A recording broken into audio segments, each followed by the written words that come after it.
That's what I'm saying. I just thought about that now. So. Okay, topic number 2. Topic number two, yes. So the topic number two is the electric vehicles, EV, which is a macro topic that we will be covering and talking about, and for a long time. And some of the news today was GM and Wab Tech Group from Pittsburgh. They're partnering up to make commercialized electric locomotives or freight trains to carry our goods around the country. This is a non-binding memorandum, so it's not necessarily going to happen, right? It's just kind of a struck and a joint venture loosely put together here. IM is going to supply the Ultium battery and the Hydrotech hydrogen fuel cells, and Wabtec will bring in the electric locomotives, and they'll put them together. And the idea is to create a transportation system here for supply chains using clean energy. Right? This is a macro trade. This is a macro theme, and it's permeating every industry. It's revitalizing everything, including cars, tech. Apple here just hired a BMW veteran, Ulrich Kranz, who's the co-founder of Canoo, which is working on self-driving cars. And at BMW, he led the electric vehicle development program. Apple has said it is not specifically working on smart cars or electric vehicles. However, they have a special projects group that they invest lots of money in, and they kind of bring people in to consult on. Hyundai was in talks with them earlier in the year, as well as another company a few years ago to do some kind of car deal, smart car, electric vehicle. It never kind of materialized. And then in 2018, though, they also picked up Doug Fielder from Tesla, who obviously has experience with the battery components, these structures, electric vehicles. So the point here is what kind of quality do you put on Apple and smart electric vehicles?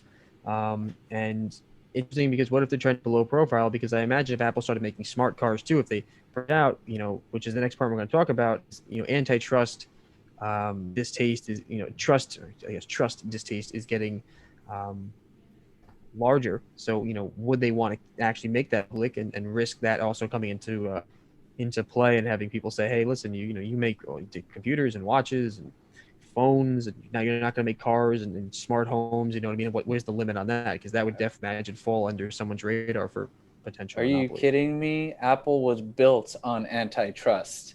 Like they took software from IBM. They took free software from the web, Linux.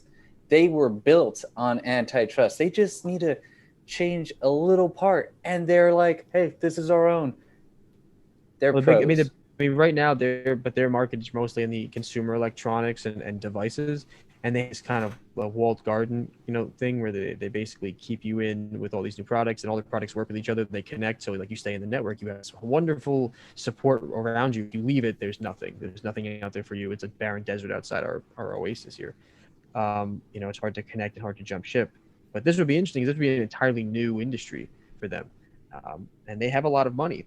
They're a very, very, very wealthy company. So they $1 trillion company.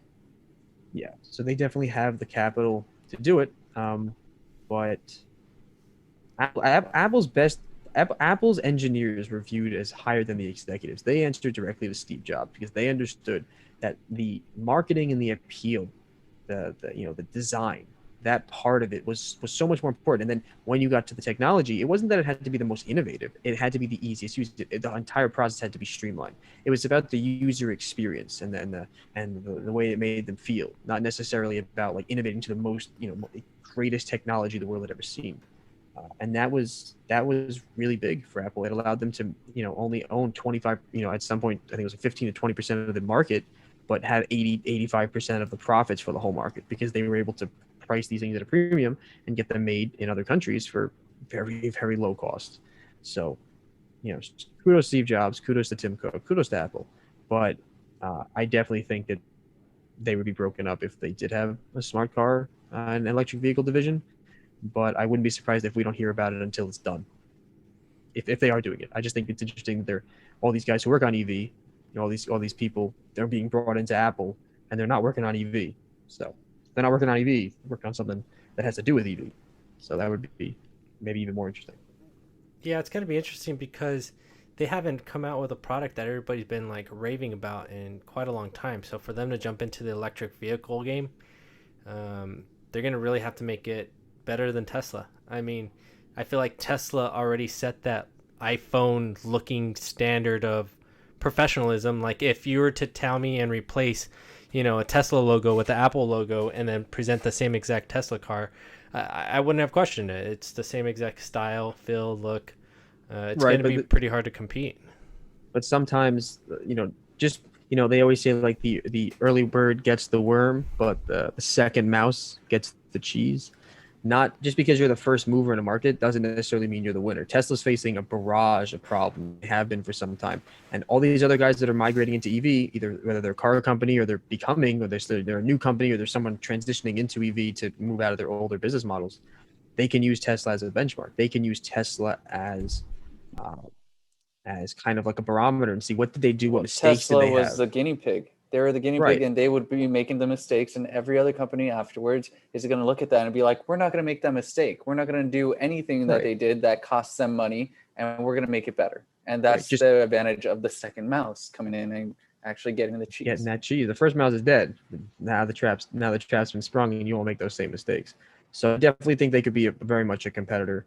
And I think a lot of people are, especially in other countries, because remember, electric vehicles are still new. Tesla has the electric vehicle adoption and usage and smart car adoption. These are not widespread yet. This is not like, just the norm. It's becoming the norm. So this is still very much an open market for these competitors. And that's why you're seeing so many companies enter the space, because they know that Tesla's big, but the market itself doesn't. It's not like Tesla doesn't own the whole. It's not just Tesla doesn't own the whole market. The market itself is still evolving and growing. So they don't even know the kind of full potential there is. That's why you're seeing this. So, I wouldn't rule anything out. I wouldn't rule anybody out as a competitor at this time. So then now let's take an investment point of view. Is this now a good time to be jumping into Apple, looking at what Tesla just did over the last few years? Talking stock-wise, profit-wise. Well, if the question is, should you be baking into your valuation of the stock the potential for this product line? If you were to do that, you would need to look at other electric vehicle makers, look at their margins, look at how their production cycles, figure out what they use, how much their expenses were, figure out how that factors in to Apple's current numbers, extrapolated forward into the future, and try to value that back. But that's the tough part, is you don't even know if they're actually doing it, confirming it, at the same time, do you figure out what that price would be? So I'd say don't trade that as like definitely going to happen. I mean, sure, somebody in the market will. But the other thing to note is how high is Apple, right? Where is Apple right now? All you got to think about is this. Apple at this time is too large to fail. So if you're looking at an investment time of over 10 years, 50 years, 100 years, you get into Apple right now, you're going to be making money no matter what. Yeah, but if you can afford to hold it that long, because if it goes to, let's say, it's at 129, then it goes to 10. Thanks for the subscribe, X Infamous. Yes. Thank you. But that's the thing. Like, if you have the stomach for that ride, because yes, you're completely right. In theory, in the long term, stocks generally go up. Indices generally go up. It's a statistical fact that passively traded funds and indices usually almost always outperform actively traded funds, people who will be trading all the time, taking on commission, taking on transactional fees, taking losses, jumping the gun.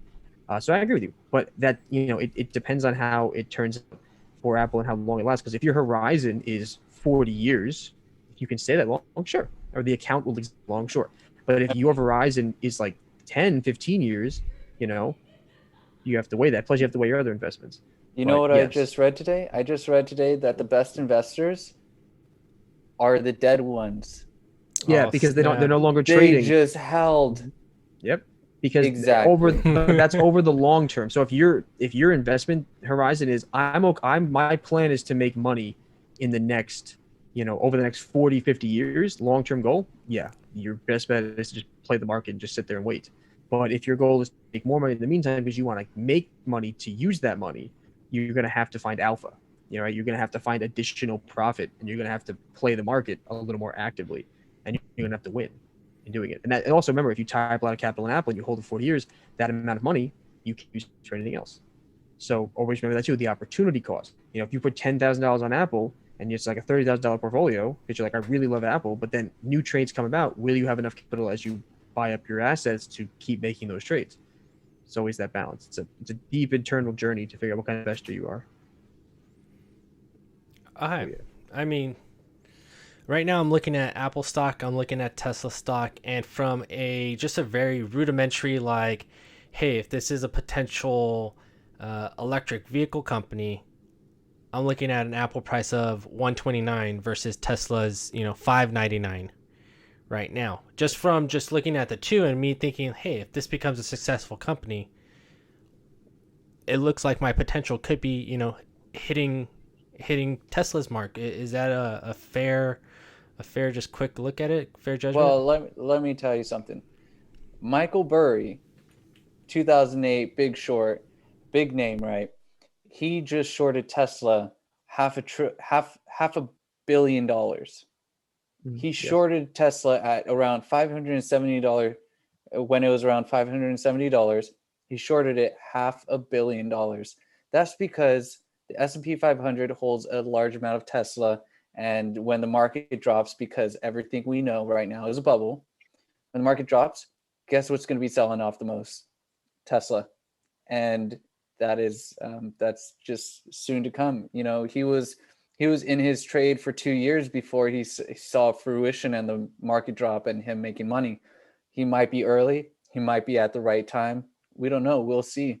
The government's coming out. The SEC is coming out with new rules, and DTCC 005 just came back on the table after being off for 2.5 weeks. And next time in tomorrow's podcast, we'll be going over some SEC rules that have hit the market. All right.